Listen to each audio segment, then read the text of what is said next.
कंद है। अब भगवान विष्णु जी कह रहे हैं दुर्गा की अपनी माता की स्तुति कर रहे हैं। तुम शुद्ध स्वरूपा हो, यह संसार तुम इसे उद्भासित हो रहा है। मैं ब्रह्मा और शंकर हम सभी तुम्हारी कृपा से विद्यमान है। हमारा आविर्भाव माने जन्म, तिरोभाव माने मृत्यु होता है, हुआ करता है। हमारा तो जन्म और मृत्यु होता है, केवल तुम ही नित्य हो, जगत जननी हो, प्रकृति और सनातनी देवी हो। याद रखना, दुर्गा को प्रकृति भी कहते हैं। ये गीता जी में 14वें अध्याय में 3, 4, 5 श्लोक में आपका काम आओगे, जहाँ ये काल कहता है मैं तो सबका पिता हूँ, प्रकृति सबकी माता है, या दुर्गा इसके पेट में मैं बीज स्थापित करता हूँ जिससे इनकी जन्म होता है।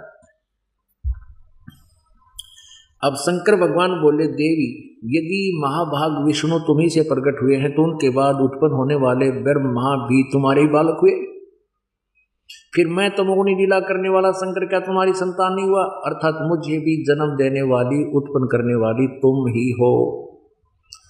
शिवे संपूर्ण संसार की सृष्टि करने में तुम बड़ी चतुर हो। इस संसार की सृष्टि, स्थिति और संहार में तुम्हारे गुण सदा समर्थ है। उन्हीं तीनों गुणों से उत्पन्न हम ब्रह्मा, विष्णु एवं शंकर नियमानुसार कार्य में तत्पर रहते हैं। इस पवित्र सदग्रंथ श्रीमद् भगवत देवी पुराण ने, शक्ति पुराण ने स्पष्ट कर दिया। थोड़े से उल्लेख में 4 कंसेप्ट क्लियर हो गए। ब्रह्मा विष्णु महेश नासवान है, इनकी जन्म मृत्यु होती है, ये अजर व अमर नहीं है। दुर्गा इनकी माता है। तीसरा रजगुण ब्रह्मा, सतगुण विष्णु, तमगुण शिव जी हैं। और चौथा ये है कि ये केवल वर्क डन ही दे सकते हैं, किसी में परिवर्तन नहीं कर सकते, नियमित कार्य ही ये आपका कर सकते हैं। अब पुण्यात्माओं, ये व्यक्ति कहते हैं अनजान, ये संत कहते हैं रामपाल आलोचना करता है, ब्रह्मा विष्णु महेश की पूजाएं छुड़वाता है। नहीं, ब्रह्मा विष्णु महेश इस संसार रूपी वृक्ष के अभेद अंग हैं और उन्हीं से हमें लाभ होना है। अब ऐसा कौन मूर्ख होगा जो पेड़ की टहनियों को काटने को कहे छोड़ दो इसको? अक्षर पुरुष एक पेड़ है, निरंजन वा की डार और तीनों देवा शाखा है, ये पात रूप संसार। ये दास क्या कहना चाहता है कि तुम साधना शास्त्र विरुद्ध कर रहे हो, शास्त्र विधि को त्याग कर आप मनमाना आचरण कर रहे हो।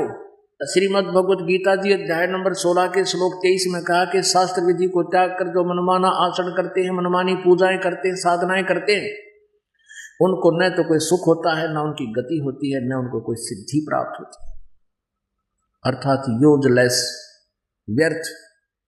24वें श्लोक में 16वें अध्याय के में कहा है इससे तेरे लिए अर्जुन कर्तव्य और अकर्तव्य की व्यवस्था में शास्त्र ही प्रमाण है। यानी जो साधना करनी चाहिए, जो त्याग देनी चाहिए, ना करनी चाहिए, अकर्तव्य है, उसके लिए सद्ग्रंथों को ही प्रमाणित मानना, किसी की दंत कथा पर विश्वास नहीं करना। तो पुण्यात्माओं, दास ये कहता है परमात्मा क्या कहते थे, हम क्या कर रहे हैं, जैसे आप जी कोई पौधा लाओगे आम का नर्सरी से, तो उसको कैसे बीजोगे? उसके बीजने का प्रॉपर वे देखिएगा। उसके बीजने का यानी विधिवत तरीका ये है, पौधा लाए और गड्ढा बनाया, जमीन में गड्ढा खोदा, उसमें खाद डाला, जड़ की तरफ से, मूल की तरफ से पौधे को मिट्टी में गाड़ा और इसकी पूजा शुरू की, सिंचाई की, जड़ की सिंचाई की, यानी जड़ की पूजा की, मूल मालिक की पूजा की, जो सबका धारण पोषण करने वाला है। मूल जड़े परम अक्षर पुरुष अर्थात पूर्ण ब्रह्म कबीर साहब जी है। ये शास्त्र अनुकूल साधना है, अर्थात सीधा बीजा हुआ भक्ति रूपी पौधा। तो इस मूल की पूजा करने से, पूर्ण परमात्मा की साधना करने से, अर्थात इस पौधे की जड़ की सिंचाई करने से, मूल की सिंचाई करने से आहार पहुंचा तना सभी में, और फिर ये बड़ी हो जाती हैं टहनियाँ। ये टहनियाँ बड़ी होकर के शाखाएं बड़ी हो जाती हैं, फिर रजगुण ब्रह्मा, सतगुण विष्णु, तमगुण शिव जी रूपी, और फिर इनके फल लगेंगे, और इतने फल लगेंगे ये बिना मांगे आपको फल देंगे। तोड़ना नहीं। दास ये नहीं कहता कि इनको काट को फेंक दो, ब्रह्मा विष्णु महेश को छोड़ दो, नहीं। दास ये कहता है, परमात्मा ने जो बताया है कि आप जी ऐसे कर रहे हो, आपने टहनियों की तरफ से पौधे को गाड़ रखा जमीन में, और इन ब्रह्मा विष्णु महेश रूपी शाखाओं की पूजा शुरू कर रखी है। और परमात्मा क्या कहते हैं, एक साधे सब सधे, सब साधे सब जावे, माली सिंचे मूल को हो, फल फूल गाए। परमात्मा बंदी छोड़ कहा करते कि तुम ऐसे कर रहे हो, तुमने शास्त्र विधि त्याग कर मनमानी पूजाएं शुरू कर दी, क्योंकि ब्रह्मा विष्णु महेश हमें लाभ देते हैं।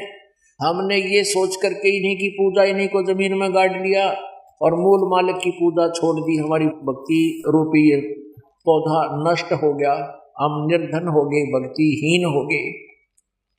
अब क्या कहते हैं, परमात्मा कहते हैं एक के साधे सब सुध। इस एक के साधने से, एक की पूजा कर, मूल मालिक की पूजा करने से सब सद जाएंगे। और तुम सभी देवी देवता और ब्रह्मा विष्णु महेश और नीचे तक आगे भैरव भूता तक सब साधे सब जावे। और जे तू सींचे मूल को, ये फल फूल गाए। अपनात्माओं, ये है वो तत्व ज्ञान जो हमें बहुत पहले प्राप्त होना चाहिए था। फिर भी परमात्मा कहते हैं पीछे गई सो जाने दे, अब आगे ले संभाल, अब भविष्य में ठीक कर लो इनको। अब यहाँ प्रसंग चल रहा था कि सुखदेव ने 84 भुक्ति बना पुजावे खरगो, तेरी क्या बुनियाद पुरानी तू पेंडा पंथ पकड़ो। जिव्या तो सोए भली ही जोरट हरिनामे, और नहीं तो काट के फेंक दियो ये मुख मगलो नाचामे। अब परमात्मा क्या बताते थे कबीर परमेश्वर जी, कि तुम साधना नहीं करते, वो बहुत गलत बात है, तुम्हारा जीवन व्यर्थ हो रहा है, आपको इस मनुष्य शरीर की कीमत का, वैल्यू का पता नहीं। और फिर साथ में ये बताते हैं कि तुम साधना कर भी रहे हो और शास्त्र विधि त्याग का मनमानी कर रहे हो, वो दमाई व्यर्थ है। और यदि तुम ब्रह्म तक और ब्रह्मा विष्णु महेश तक की भी पूजा कर रहे हैं, वो भी अति अनुत्तम। 7वें अध्याय के 18वें श्लोक में गीता ज्ञानदाता कहता है, मेरी साधना भी अति अनुत्तम, अनुत्तमाम कति घटिया। अब ओम नाम का जाप यानी ब्रह्म साधना की थी ऋषभदेव जी ने, उसके पौत्र मारीची जी ने, उनकी किक की दुर्गति हुई। इसलिए गीता ज्ञानदाता 7वें अध्याय के 18वें श्लोक में अपनी साधना को भी अति घटिया बता रहा है, अश्रेष्ठ। इसलिए उसने तुरंत कहा है 15वें अध्याय के 1 से 4 कि उल्टे लटके हुए संसार रूपी वृक्ष को जो संत बताओगा, इसके सभी पार्ट्स ऑफ द ट्री, वो तत्वदर्शी संत होगा, उसकी पहचान है ये। उसके पश्चात उस परमेश्वर के परम पद की खोज करनी चाहिए, जहां जाने के बाद फिर लौटकर कभी संसार में नहीं आते। अब परमेश्वर ने अपनी सच्चिदानंद घन ब्रह्म की वाणी को आदरणीय गरीबदास साहिब जी के अंतःकरण में फीड किया, जैसा कल आपको प्रकरण बताया था। आदरणीय गरीबदास साहिब जी ने परमात्मा को पाया, सचखंड को देखा, उनके सतलोक को देखा जहां परमात्मा साकार है, मनुष्य सदृश शरीर है उसका। उन्होंने बताया कि हमरे ही उनिहार है, हमरा सिरजनहार। और फिर उन्होंने क्या बताया, मन तू चल रे सुख के सागर, जहां शब्द सिंधु रत्नागर। इस मन को, आत्मा को प्रेरित कर रहे हैं परमात्मा कि तू सुख सागर में वहां चल, सतलोक में, जहां दुख नाम की वस्तु नहीं। उसकी परिभाषा बताते हैं कि शंखों लहर मेर की उपजे, कर नहीं जा कोई, दास गरीब अचल अविनाशी सुख का सागर सोई। उस सतलोक की महिमा बताते हैं कि जैसे आप कभी एकांत में बैठे हो, कभी कभी होती है ऐसी सतीठी, अंदर से एक ऐसी हिलोर उठती है, उसमें कोई भी हमें दुश्मन भी दुश्मन नजर नहीं आता, आत्मा में सबके प्रति रहम, एक मेहर की लहर उठती है। उसके जाने के बाद फिर कोशिश करने पर भी वह सतीठी हमारी नहीं बन पाती। तो परमात्मा कहते हैं वो मेहर की लहर थी थोड़ी सी, उसके बाद ये कहर की लहर है, ये हो गया वो हो गया, उसका क्या होगा, हे भगवान मर गए। कहते यहाँ तो कहर की लहर है तुम्हारे ऊपर, किसी का बेटा मर गया, किसी की बेटी मर गई, किसी टांग कट गई, किसी की आंख फूट गई, किसी कैंसर से पीड़ित, कोई गधा कुत्ता बनकर दुखी हो रहा है। कहते शंखों लहर मेहर की उपजे, वहां कैर नहीं जा कोई, और दास गरीब अचल अविनाशी सुख का सागर सोई। उसके बारे में बताते हैं, कोट जन्म तन भर मत हो गए, कुछ ना हाथ लगा रे, कुकर शुकर खरबा बोरे, कौआ हंस बगारे। अब आपने इतिहास देख लिया जैन धर्म का, ये सही सच्चाई है, इन्होंने सत्य लिखा है। और ऐसा ही विधान है इस काल तक का, जब तक हम परम पिता परमात्मा की सच साधना पूर्ण संशय नहीं लेते। कोटि जन्म तू राजा की, ना मिटी न मन की आशा, वृक्ष को कह दर दर घूम लिया, ये मिला ना निर्गुण रासा। इंद्र कुबेर ईश की पदवी, ब्रह्मा वरुण धर्मराया, विष्णुनाथ के पुर को जाके तू फिर भी वापस आया।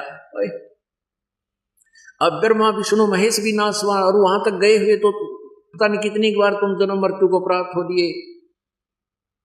असंग जन्म तन मृत्या हो गए, जीवित क्यों नाम रह रे, द्वादश मद महल मुठ बोरे, बहुर ना दे धरे रे।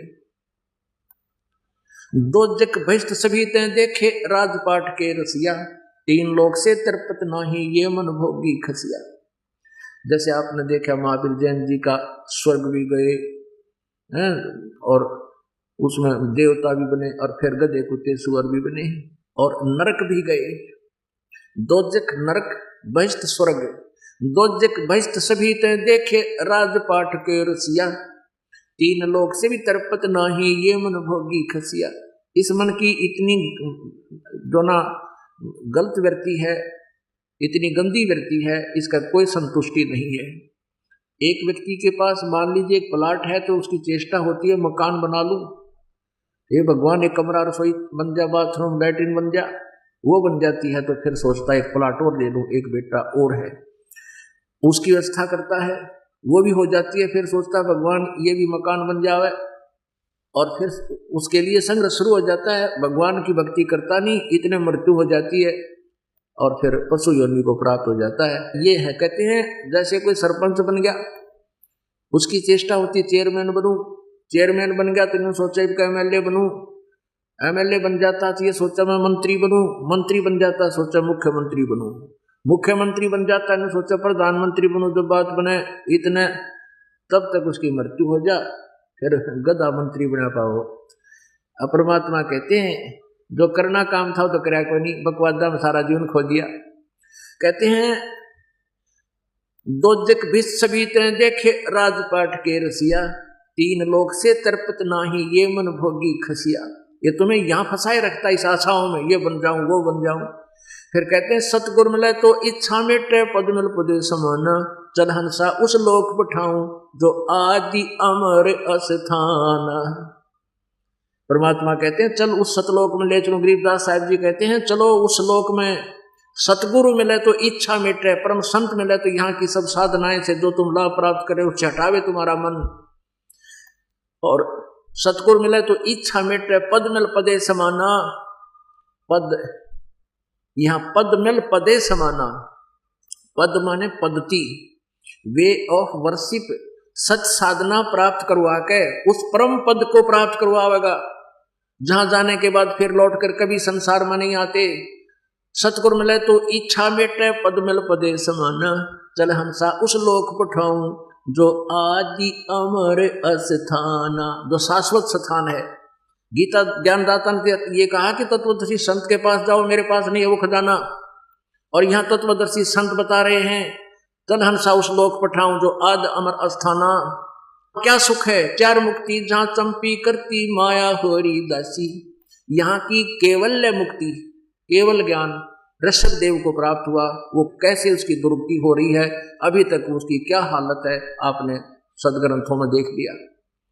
और ये चार मुक्ति है इस तरह की। कहते हैं चार मुक्ति जहां चंपी करती माया होरी दासी, दास गरीब अभय पद पर से, वो मिले राम अविनाशी।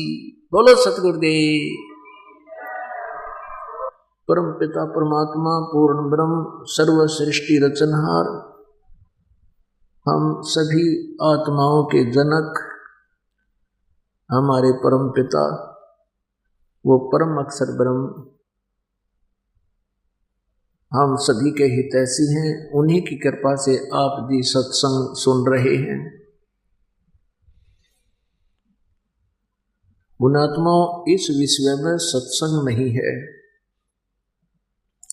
जैसे नकली दुकानें खोल दी जाती हैं ओरिजिनल नाम रख कर, जितने भी आप जी सत्संग सुनते हो, देखते हो, जिनके विषय में आप जानते हो, वहाँ सत्संग नहीं है। पुण्यात्माओं, एक बार आप जी को ऐसा लगता है, जो पर प्रथम बार कोई प्राणी इस दास के ये कटु वचन सुनता है, सत्य वचन, कटु तो इसलिए लगते हैं कि ये सच्चाई है, और आम व्यक्ति भी इस बात को कहा करता है, भाई सच्चाई कड़वी होती है। जैसे जब गोरखनाथ जी को परमात्मा परमेश्वर कबीर देव जी मिले थे, उनकी वार्ता हुई थी, तब परमेश्वर ने कहा था कि गोरखनाथ मैं सबन का गुरुआ, मैं सबका गुरु हूँ, जगत गुरु हूँ, मैं सबको ज्ञान देता हूँ। गोरखनाथ जी ने कहा कि तुमरा वचन मोय लागे कड़ुआ, कि ये बात आपकी मुझे कड़वी लगती है, अच्छी नहीं लगती। आप कहते हो मैं सबका गुरु हूँ। परमेश्वर ने कहा कि कड़ुआ लगे सो मीठा होई, हमरी बात पतिज्जत हुई।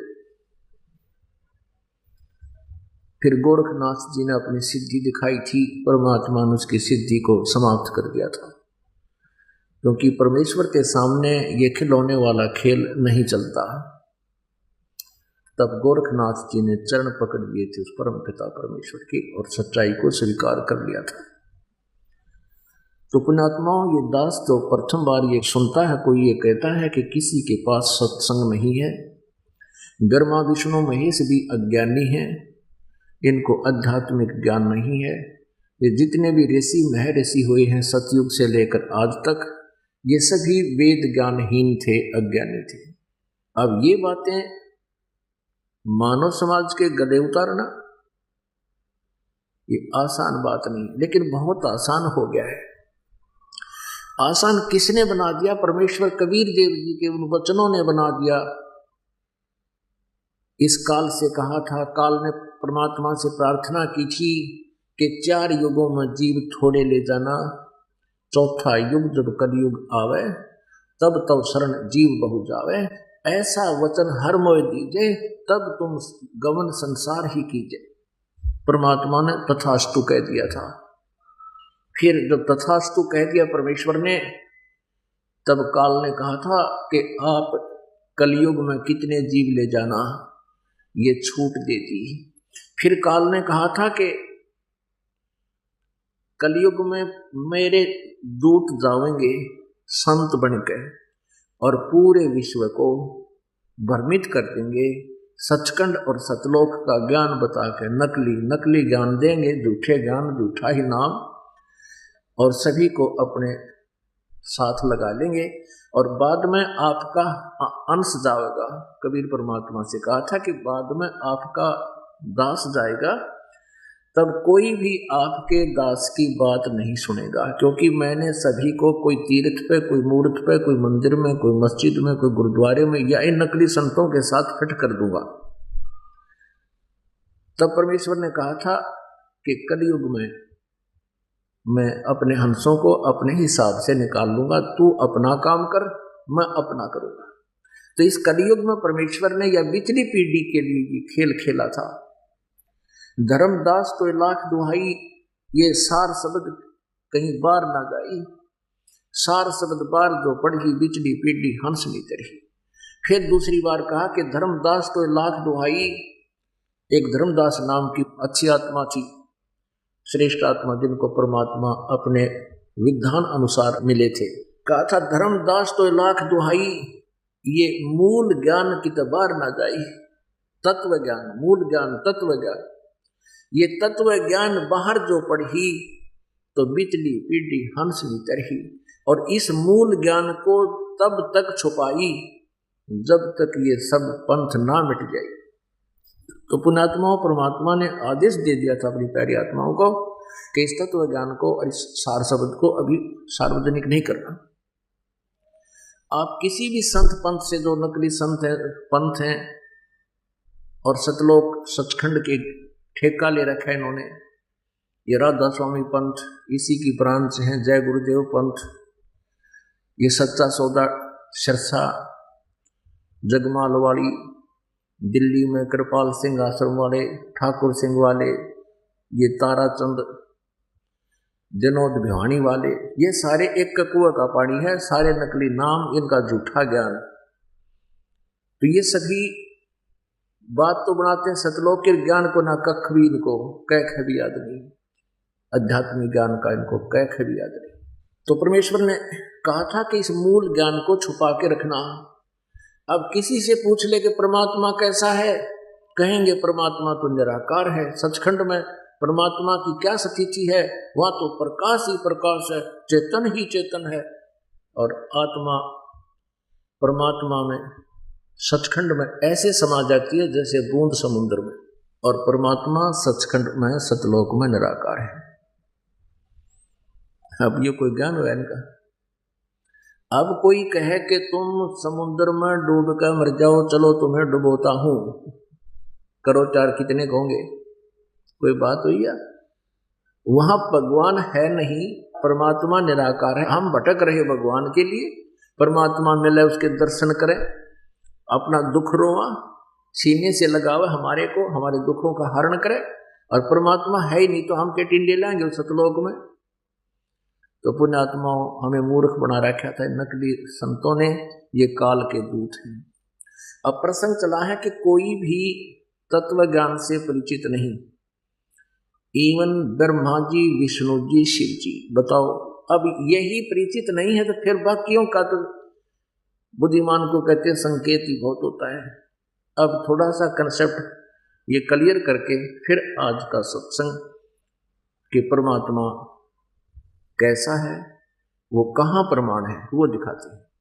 अब आपको दिखाते हैं श्री ब्रह्मा जी, श्री विष्णु जी और श्री व्यास जी, जो इन 18 पुराणों का, चारों पवित्र वेदों का, पवित्र श्रीमद् भगवत गीता का, पवित्र सुधा सागर का राइटर है, और श्री नारद जी जो एक महान संत ऋषि माने जाते हैं, उन सबके विचार दिखाते हैं उनको कितना आध्यात्मिक ज्ञान है। ये देखिए, श्रीमद् देवी भागवत यानी दुर्गा पुराण, सचित्र मोटा टाइप, केवल हिंदी, संक्षिप्त श्रीमद् देवी भागवत, गीता प्रेस गोरखपुर से प्रकाशित है।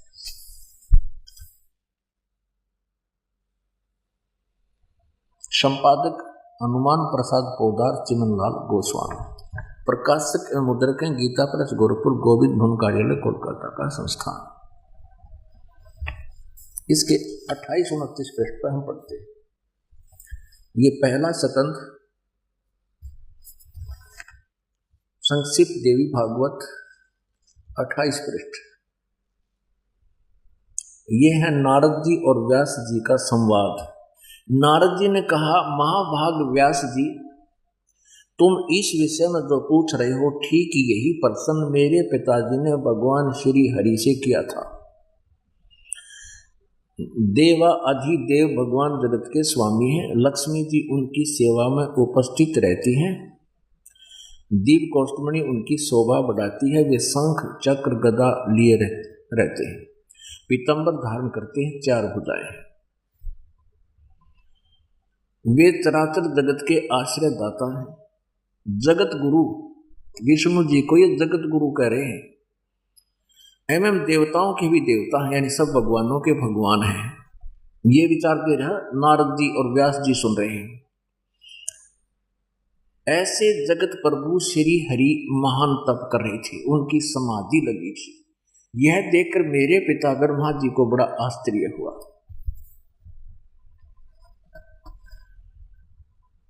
अतः उन्होंने उनसे जानने की इच्छा प्रकट की। ब्रह्मा जी ने पूछा, प्रभु आप देवताओं के अध्यक्ष, जगत के स्वामी और भूत भविष्य एवं वर्तमान सभी जीवों के एकमात्र शासक हैं। ब्रह्मा जी आप विष्णु जी को सर्वेश्वर बता रहे हैं।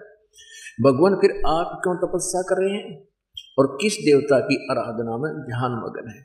मुझे असीम आश्चर्य तो यह हो रहा है कि आप देवेश्वर एवं सारे संसार के शासक होते हुए समाधि लगाए बैठे हैं।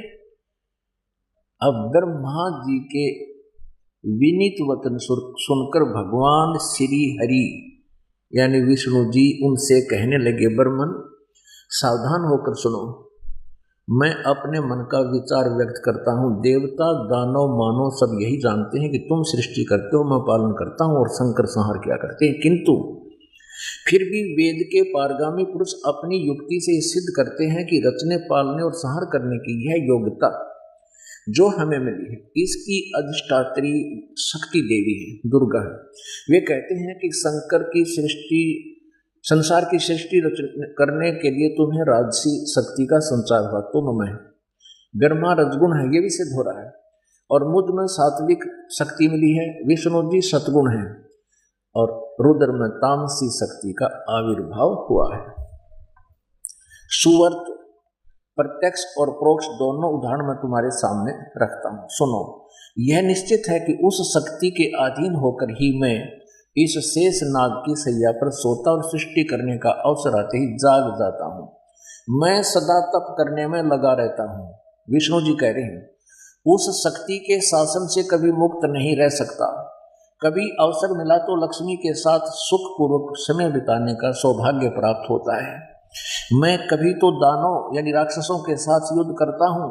अखिल जगत को भय पहुंचाने वाले दैत्यों के विकराल शरीरों को शांत करना मेरा परम कर्तव्य हो जाता है। और यहाँ क्या सपच करते हैं, यहाँ कलम तोड़ दी अपने अध्यात्म ज्ञान की विष्णु जी ने।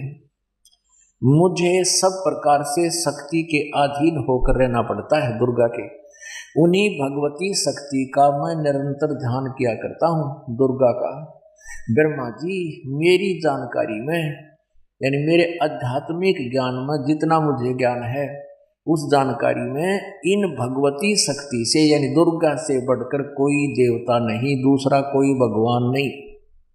अपुजात्माओं, ये अंत आ गया श्री विष्णु जी के स्पिरिचुअल नॉलेज का, आध्यात्मिक ज्ञान का। ये कहते हैं कि मैं दुर्गा से बढ़कर, दुर्गा से अतिरिक्त मैं किसी भगवान से परिचित नहीं, इनसे बड़ा कोई भगवान नहीं, और मैं इन्हीं की पूजा करता हूँ। और फिर क्या बताते हैं कि मैं कभी तो घोर तप करता हूँ, फिर राक्षसों को मारता हूँ जो जनता को दुखी करते हैं। अब काल ने इनकी किसी दुर्गति कर रखी है, अपने पुत्रों की भी, विष्णु जी की। पहले तो बैटरी चार्ज करते हैं, तप करते हैं, सिद्धियां आ जाती हैं, फिर राक्षसों के साथ इनको लड़ाता है, राक्षसों को मारते हैं, और फिर इनके बैड अकाउंट में वो सारे पाप लिख दिए जाते हैं और इनकी बैटरी डिस्चार्ज हो जाती है। फिर ये ब्रह्मा विष्णु महेश जी तीनों के तीनों अन्य योनियों में चले जाते हैं। अब हम दिखाते हैं कि ये तो ज्ञान था श्री विष्णु जी, ब्रह्मा जी, नारद जी, व्यास जी का, कि विष्णु जी को सर्वेश्वर कह रहे हैं, सब देवताओं के और भगवानों के भगवान बता रहे हैं, जगत गुरु बता रहे हैं। अब वो जगत गुरु विष्णु जी कह रहे हैं, मैं दुर्गा से ऊपर किसी देवता किसी भगवान को नहीं जानता। अब दुर्गा क्या बताती है अपना आध्यात्मिक ज्ञान, अब इसी पुस्तक के 562 पृष्ठ पे है, ये 7वां स्कंद संक्षिप्त देवी भागवत 562 पृष्ठ पे। देवी के द्वारा हिमालय को ज्ञानो उपदेश, ब्रह्म स्वरूप का वर्णन। श्री देवी जी कहने लगी, पर्वतराज, उस ब्रह्म का क्या स्वरूप है यह बतलाया जाता है, जो प्रकाश रूप सबके अत्यंत समीप में स्थित हृदय रूप गुहा में स्थित होने के कारण गुहाचर नाम से प्रसिद्ध है। वह महान पद अर्थात परंपरा पे है। वह समस्त प्रजा के ज्ञान से परे है, किसी की बुद्धि में आने वाला नहीं है, यह तुम जानो। जो परम प्रकाश रूप है, जो सूक्ष्म से भी अत्यंत सूक्ष्म है, और जिसमें संपूर्ण लोक और उन लोकों के निवास करने वाले प्राणी स्थित हैं, और वही यह अक्षर ब्रह्म है। अब इसका आध्यात्मिक नॉलेज देखो, ब्रह्म को ये अक्सर ब्रह्म कह रही है, आगे फिर क्या बोलती है, वही सबके प्राण है, वह सबकी वाणी है और वह सबके मन है, वह परम सत्य और अमृत अविनाशी तत्व है। सौम्य उस वेदने योग्य लक्ष्य का तुम वेधन करो, मन लगाकर उसमें तन्मय हो जाओ। सौम्य उपनिषद में कथित महान अस्त्र रूप धनुष लेकर उस पर उपासना द्वारा तीक्ष्ण किया हुआ बाण संधान करो, फिर भावानुगत चित्त के द्वारा उस बाण को खींचकर उस अक्षर रूप ब्रह्म को लक्ष्य बनाकर वेदन करो। प्रणव यानी ओम तो धनुष है, जीव आत्मा बाण है और ब्रह्म को उसका लक्ष्य कहा। अब यहाँ तो अक्षर ब्रह्म, फिर केवल ब्रह्म पाएगी। अब ओम नाम है, जीवात्मा जाप करे, ब्रह्म का पाने का उद्देश्य है, ये ओम जाप है। यहाँ देखिएगा, उस एकमात्र परमात्मा को ही जाने, दूसरी सब बातों को छोड़ दे। दुर्गा कहती है मेरी पूजा भी नहीं करना, किसी की पूजा नहीं करना, केवल एक ब्रह्म की पूजा करनी। यही अमृत रूप परमात्मा के पास पहुंचाने वाला पुल है। संसार समुद्र से पार होकर अमृत स्वरूप परमात्मा को प्राप्त कराने का यही सुलभ साधन है। इस आत्मा का ओम के जप के साथ ध्यान करो, इससे अज्ञान में अंधकार से सर्वथा परे और संसार समुद्र से उस पार जो ब्रह्म है उसको पा जाओगे, तुम्हारा कल्याण। ओम जाप करो, ब्रह्म पाने का उद्देश्य करो, उसकी प्राप्ति हो जाएगी। वो कहाँ रहता है? वह सबका आत्मा ब्रह्म ब्रह्मलोक रूप दिव्य आकाश में स्थित है, वह ब्रह्मलोक में रहता है। अपना आत्मा दुर्गा ने अपना फाइनल कर दिया कि ब्रह्म से ऊपर कोई शक्ति को नहीं, और विष्णु जी ने फाइनल कर दिया कि मैं दुर्गा से ऊपर कोई भगवान नहीं जानता। अब गीता जी अध्याय नंबर 8 के श्लोक नंबर 13 में गीता ज्ञानदाता ये काल है, ये ब्रह्म है, श्री कृष्ण जी में प्रवेश करके बोल रहा है भूत की तरह। ये कहता है ओम इति एकाक्षरम ब्रह्म व्यवहारं माम अनुसमरण ये प्रयाति तदम देहम स याति परमाम गतिम। मुझ ब्रह्म का केवल एक ओम अक्षर है, यह एक ओम अक्षर है, उच्चारण करके सिमरण करता हुआ ये प्रयाति तदम देहम, जो शरीर छोड़कर जाते हुए उसका उच्चारण करता हुआ शरीर छोड़कर जाता है, स याति परमाम गतिम, वो ओम से मिलने वाली जो उच्चतम गति है, श्रेष्ठ परम गति है, उसको प्राप्त होता है। अब ओम से कौन सी परम गति प्राप्त होती है? ब्रह्मलोक प्राप्त होता है। श्रीमद् भगवद गीता जी अध्याय नंबर 8 के श्लोक नंबर 16 में कहा कि ब्रह्मलोक पर्यंत ये सभी लोग पुनरावर्ती में है, अर्थात वहां गए हुए प्राणी भी फिर जन्म मृत्यु में आते हैं।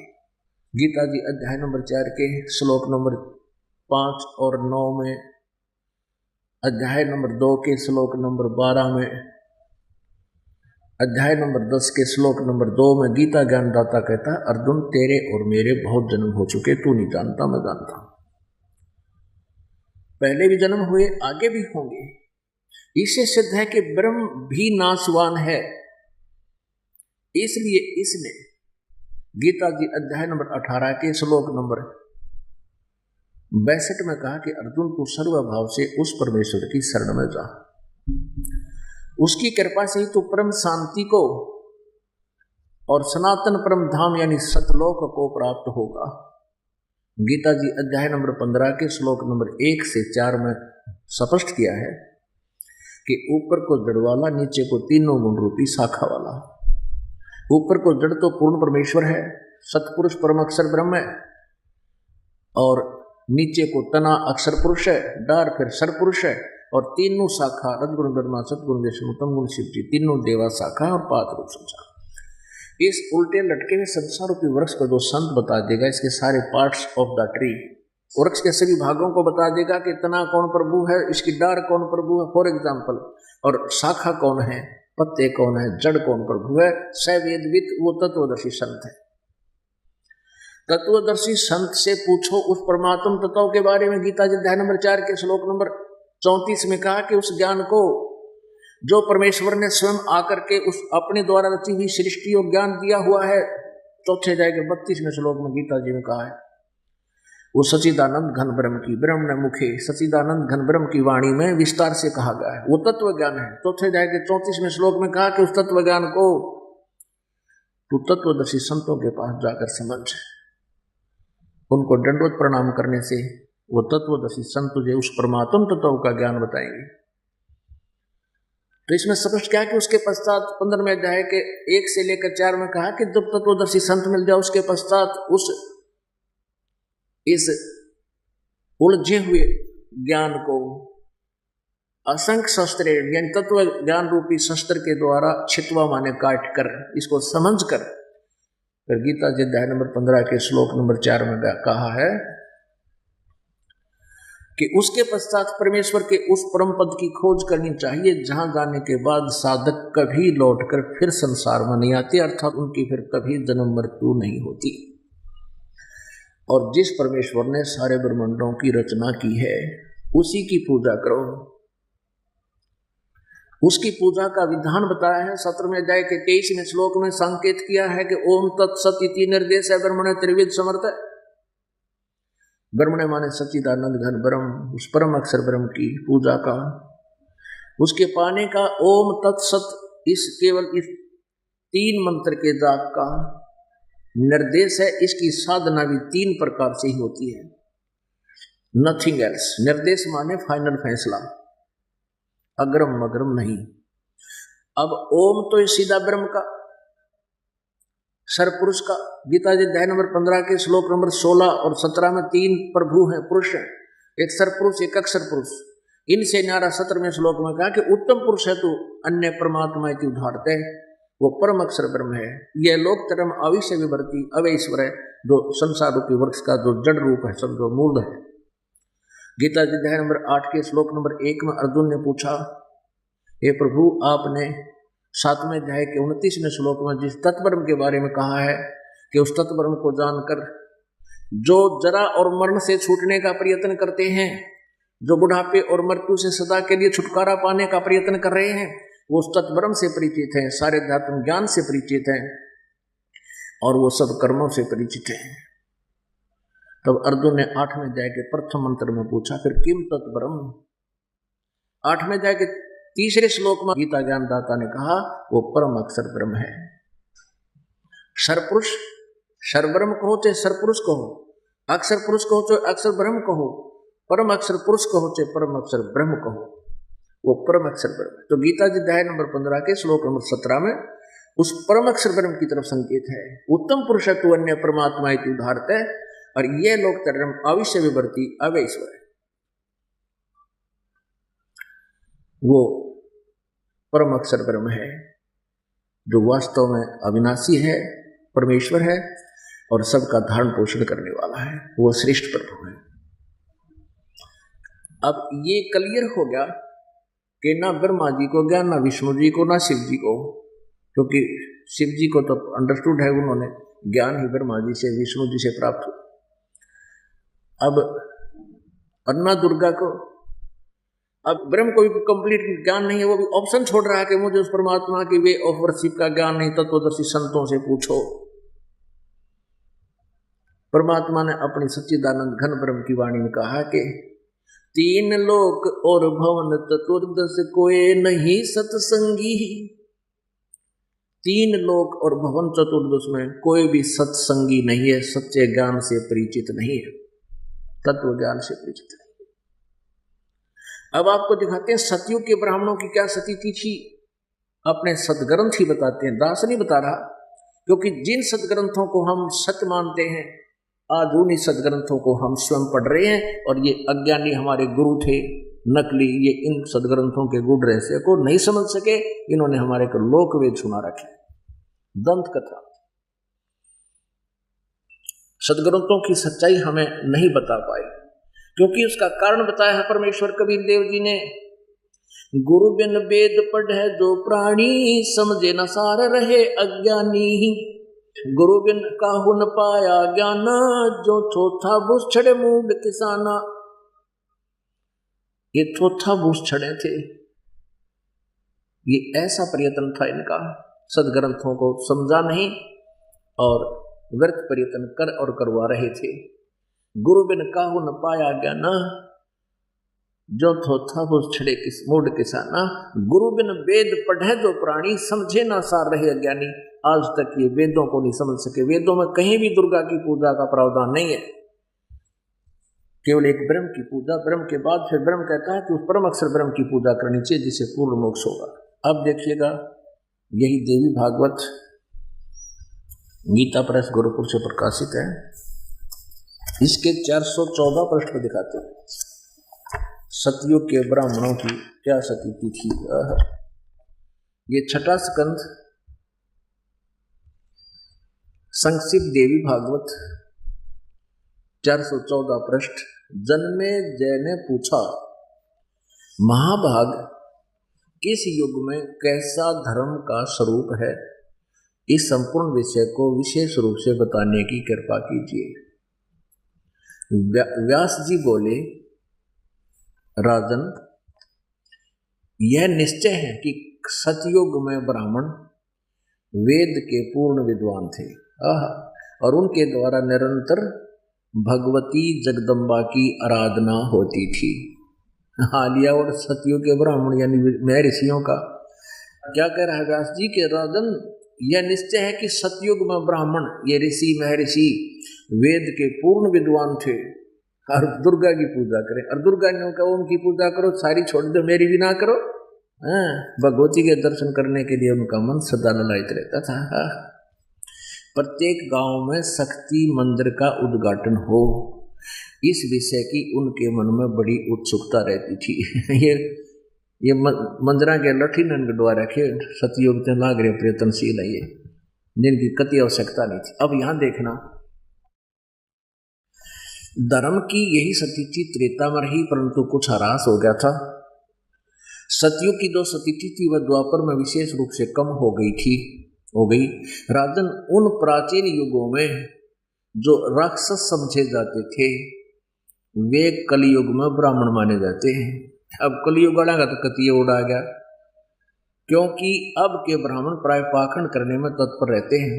दूसरों को ठगना, झूठ बोलना और वैदिक धर्म कर्म से अलग रहना कलयुगी ब्राह्मणों का स्वाभाविक गुण बन गया है। वे कभी वेद नहीं पढ़ते, तो जय गणेश देवा पागे अपने आत्माओं। अब आपको दिखाते हैं हमारे सदग्रंथ परमात्मा के विषय में क्या जानकारी देती है। परमात्मा परमेश्वर साकार है और मनुष्य सदृश है। हमारे सभी धर्मों के सदग्रंथ उसको साकार बताते हैं, मनुष्य सदृश बताते हैं। लेकिन अभी तक प्रत्येक धर्म के अनुयायी अपने सदग्रंथों से अपरिचित है। अब सबसे पहले आपको दिखाते हैं पवित्र बाइबल में। पवित्र बाइबल में आप किसी से भी ईसाई धर्म के श्रद्धालु से पूछिएगा कि परमात्मा की क्या स्थिति है, वो साकार है या निराकार, वो तुरंत कहेगा कि गॉड इज फॉर्मलेस, परमात्मा निराकार है, उसका कोई आकार। आप मुसलमान धर्म के अनुयायी से पूछिए, वो भी कहेंगे परमात्मा बेचून है, बेचून माने निराकार है। हिंदू धर्म के अनुयायियों से पूछिए, वो भी कहेंगे परमात्मा निराकार है। और सिख धर्म के अनुयायियों से पूछिए, वो भी कहेंगे परमात्मा निराकार है, अकाल पुरुष निराकार है। और जबकि सभी सदग्रंथ परमात्मा को साकार मनुष्य सदृश बताते हैं, उसका नाम कबीर बताते हैं। और जिन्होंने परमेश्वर का साक्षात्कार हुआ वो संत भी परमात्मा को साकार बताते हैं, सशरीर बताते हैं और उनका नाम कबीर बताते हैं। अब पहले आपको पवित्र बाइबल दिखाते हैं। यह देखिएगा पवित्र बाइबल, संपूर्ण जीवन अध्ययन बाइबल, पवित्र बाइबल संपूर्ण जीवन अध्ययन Bible, journal editor Donald C Stamps MA MDV, live publisher international, Springfield Missouri USA, printed in India. यहाँ दिखाते हैं, ये हिंदी में पढ़ेंगे इसको, ये वही का वही है। प्रबंध संपादक डेविड स्टुअर्ट, अंग्रेजी प्रधान संपादक डोनाल्ड सीस टॉमस MA MDV, संयुक्त संपादक जे वेस्ले आदम्स PhD, संपादक समिति। ये कितने दुख, PhD कम कोई नहीं। Full life study Bible, life publishers international, Springfield Mussoorie, इतने USA। अब इसके बिल्कुल प्रारंभ में उत्पत्ति ग्रंथ यानी जेनेसिस में देखते हैं। बिल्कुल प्रारंभ में ये देखिएगा, यहां से उत्पत्ति आरंभ होता है यहां से पवित्र बाइबल का। अंग्रेजी में इसको कहते हैं जेनेसिस। 4 पृष्ठ पर, आदि में परमेश्वर ने आकाश और पृथ्वी की सृष्टि की। पृथ्वी बेडौल और सुनसान पड़ी थी और गहरे जल के ऊपर अंधियारा था तथा परमेश्वर का आत्मा जल के ऊपर मंडराता था। जब परमेश्वर ने कहा उजियाला हो, तो उजियाला हो गया। और परमेश्वर ने उजियाले को देखा अच्छा है, और परमेश्वर ने उजियाले को अंधियारे से अलग किया, और परमेश्वर ने उजियाले को दिन, अंधियारे को रात कहा। सांझ हुई फिर भोर हुआ, इस प्रकार ये पहला दिन हो गया। दूसरे दिन सांझ हुई, फिर इसमें कुछ और रखा। तब परमेश्वर ने एक अंतर बनाकर उसके नीचे जल और उसके ऊपर जल को अलग किया, और वैसा ही हो गया। और परमेश्वर ने इस अंतर को आकाश कहा, और सांझ हुई फिर भोर हुआ, इस प्रकार ये दूसरा दिन हो गया। फिर तीसरा दिन, सांझ हुई फिर भोर हुआ, यह तीसरा दिन हो गया। हम अपने काम की बात पर आते हैं। सांझ हुई फिर भोर हुआ, ये चौथा दिन हो गया। यहाँ ये हम 6वें दिन पर आते हैं। सांझ हुई फिर भोर हुआ, ये कुछ रचना की, और इस प्रकार 5वां दिन हो गया। 6वां दिन यहाँ देखिएगा, इसके 26 नंबर श्लोक में, अध्याय नंबर 1 के। फिर परमेश्वर ने कहा कि हम मनुष्य को अपने स्वरूप के अनुसार अपनी समानता में बनाए।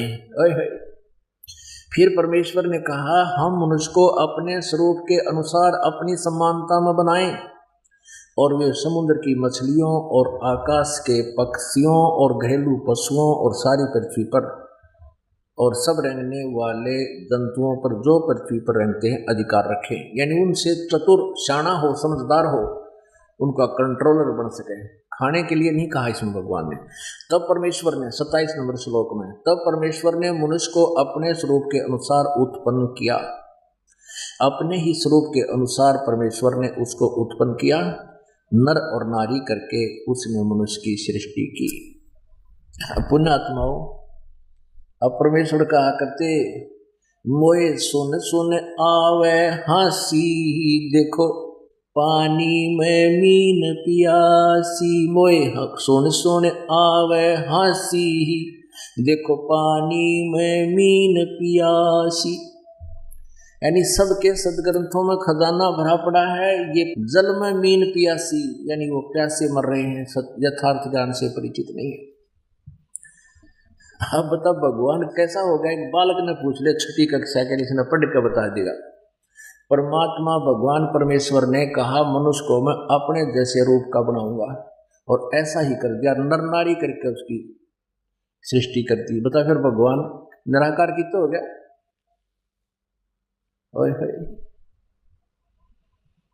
अब कबीर परमेश्वर कहा करते, मेरे साथ 2 भाई मन सब जग भूला पाया। मेरे साथ 2 भाई मन सब जग भूला पाया। आगे देखो, परमेश्वर ने किसी को भी मांस खाने का आदेश नहीं दिया। हम ये 5 पृष्ठ पर पढ़ रहे हैं, 5 पृष्ठ, और जेनेसिस यानी उत्पत्ति, और 27वां हमने पढ़ लिया। अब देखो 28वां। अब कहते हैं फिर परमेश्वर ने उनको आशीष दी और कहा तुम फूलो फलो पर भर जाओ। ठीक है। फिर परमेश्वर ने कहा कि सुनो, मनुष्य के खाने के लिए क्या आदेश है परमेश्वर का? फिर परमेश्वर ने कहा सुनो, जितने बीज वाले छोटे छोटे पेड़ सारी पृथ्वी के ऊपर हैं, और जितने वृक्षों में बीज वाले फल होते हैं, वे सब मैंने तुमको दिए हैं, वे तुम्हारे भोजन के लिए हैं। मांस खाने का आदेश परमात्मा का किसी को नहीं है। ये फाइनल फैसला है पूर्ण परमात्मा का जिसने सृष्टि रची। अब हम यहाँ देखते ये छठा दिन हो गया, सांझ हुई फिर भोर हुआ, इस प्रकार ये छठवां दिन हो गया। अब सातवें दिन में क्या क्या, और परमेश्वर ने अपना काम जिसे वह करता था सातवें दिन समाप्त किया और उसने अपने किए हुए सारे काम से सातवें दिन विश्राम किया। अपने आत्माओं ये स्पष्ट हो गया कि परमात्मा ने 6 दिन में सृष्टि रची, 7वें दिन तख्त पर जा बैठा यानी विश्राम किया। अब पवित्र कुरान शरीफ के अंदर सूरत फुरकानी 25 आयत नंबर 52 से 59 तक ये स्पष्ट कर रखा है कि वह कबीर नाम का परमेश्वर है और जिसको मुसलमान धर्म के अनुयायी जिसको अपना अल्लाह मानते हैं कि उस अल्लाह ने कुरान शरीफ का ज्ञान दिया, ज्ञान बताया। वो कुरान शरीफ का ज्ञान दाता अल्लाह कह रहा है हजरत मोहम्मद जी को कि मैं तुझे जो ज्ञान दे रहा हूँ इसको काफिर नहीं मानते कि कबीर इज गॉड, कबीर अल्लाह है, तो उनकी बातों में मत आना। मेरे द्वारा इस कुरान की शरीफों की हिदायतों पर तो विश्वास रखना। और वो परमात्मा वही है जिसने 6 दिन में सृष्टि रची, 7वें दिन तख्त पर जा बैठे। इससे सिद्ध हुआ कि कुरान शरीफ का ज्ञान दाता से अन्य है कोई पूर्ण परमेश्वर जिसका उस कुरान शरीफ के ज्ञान दाता को भी ज्ञान नहीं। उसने भी ऑप्शन छोड़ दिया कि उसकी जानकारी किसी बाखबर से पूछो यानी तत्वदर्शी संत से पूछो। अभी दिखाते, ये देखिएगा पवित्र कुरान शरीफ, इस पे क्या लिखा है। यह वह इल्हामी किताब है जिसमें कोई संदेह की गुंजाइश नहीं। स्पष्ट कर दिया कि इसमें जो लिखा है हमने इसको पूर्ण रूप से स्वीकार्य है। कौन? मुसलमान धर्म के श्रद्धालु बोल रहे हैं, कह रहे हैं, लिख रहे हैं। अब मुदरतम यानी स अनुवाद सटीपण शास्त्रीय अरबी पद्धति पर नागरी लिपि में रूपांतरकार नंद कुमार अवस्थी शेरवानी संस्करण। ये तो अरबी भाषा है। जालिकल किताबु ला रैब जैसल पी, यह वह इल्हामी किताब है जिसमें कोई संदेह की गुंजाइश नहीं यानी कतई सत्य है कुरान शरीफ। मुतरजम बरहसिया सानुवाद स्टीफन शास्त्रीय अरबी पद्धति पर नागरी लिपि में शेरवानी संस्करण। कहाँ से छपी है? प्रकाशक हैं लखनऊ किताब घर, मौसम बाग, सीतापुर रोड, लखनऊ से। अब आपको दिखाते हैं, ये देखिएगा सूरत फुरकानी प्रश्न नंबर 604 पे